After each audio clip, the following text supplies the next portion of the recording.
ക്ഷമിക്കണം, ജന്തർമന്ദറിൽ ഇന്ന് പുതിയൊരു സമര ദിനം കൂടി വരുമ്പോൾ ഉച്ചയ്ക്ക് മൂന്നാം ഘട്ട ചർച്ച നടക്കുകയാണ്.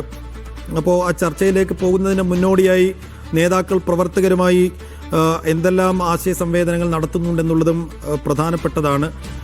ലാൽ, എന്താണ് ഇന്നിപ്പോൾ കാണാൻ കഴിയുന്ന കാഴ്ചകൾ? സമരം എത്ര കണ്ട് ശക്തിയായി കരുത്തോടുകൂടി മുന്നോട്ട് പോകുന്നുണ്ട്? സമരവേദിയിൽ നിന്നുള്ള ഇന്നത്തെ കാഴ്ചകൾ എങ്ങനെയാണ്? CJP സമരത്തിന്റെ 35ാം ദിവസത്തിലേക്ക് കടക്കുമ്പോൾ ഏറ്റവും നിർണായകമായ ദിവസമായി ഇത് മാറുകയാണ്. അതിൽ ഏറ്റവും പ്രധാനം കേന്ദ്രവുമായിട്ടുള്ള മൂന്നാം ഘട്ട ചർച്ചയാണ്.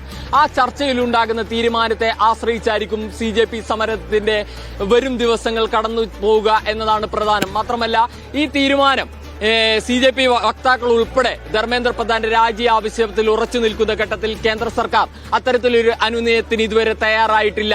ധർമ്മേന്ദ്ര പ്രധാനെ സംരക്ഷിക്കുന്ന ഒരു രീതിയാണ് കണ്ടുവരുന്നത്.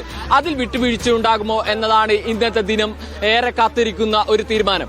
ഈ വിഷയത്തിൽ പ്രധാനമന്ത്രി ഉൾപ്പെടെ കഴിഞ്ഞ തുടർച്ചയായി 2 ദിവസങ്ങളിൽ പ്രതികരണം നടത്തുന്നു.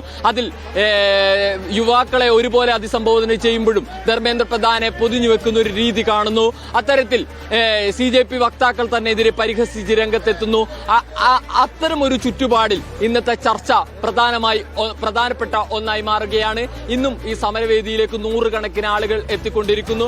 ഇന്ന് ഉച്ചയ്ക്കാണ് കേന്ദ്ര സംഘം അല്ലെങ്കിൽ കേന്ദ്രമന്ത്രിമാരുമായിട്ടുള്ള CJP വക്താക്കളുടെ ചർച്ച.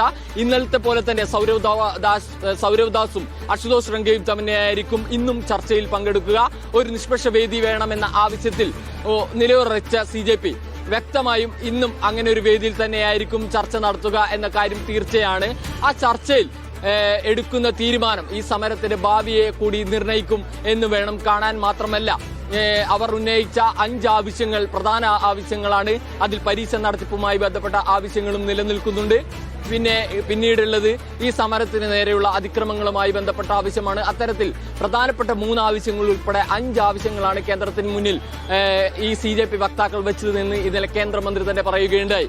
അതിൽ എത്ര ആവശ്യങ്ങൾ ഈ സമവായ ചർച്ചയിൽ കേന്ദ്രം അംഗീകരിക്കും എന്ന കാര്യമാണ് രാജ്യം ഉറ്റുനോക്കിക്കൊണ്ടിരിക്കുന്നത്. മാത്രമല്ല, ഇതിനെ തുടർന്ന് രാജ്യത്തെ വിവിധ ഭാഗങ്ങളിലും പ്രതിഷേധങ്ങൾ ആരംഭിച്ചിട്ടുണ്ട്.